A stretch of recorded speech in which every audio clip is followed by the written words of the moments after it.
The psychic of a mind gets developed from family at home, school, and outside environment.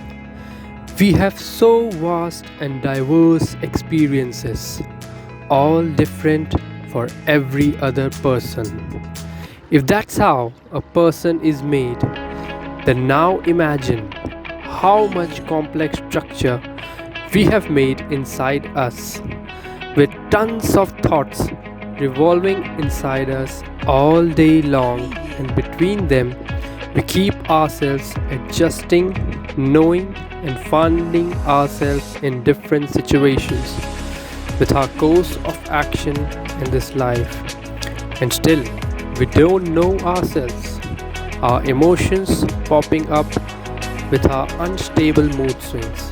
So now, you can question yourself that you don't know people around you as well as you think you know. And answer to yourself that there is nothing to bother about it. So just accept it with a smile. That's the essence of good, happy relationship. Acceptance for the things you cannot control.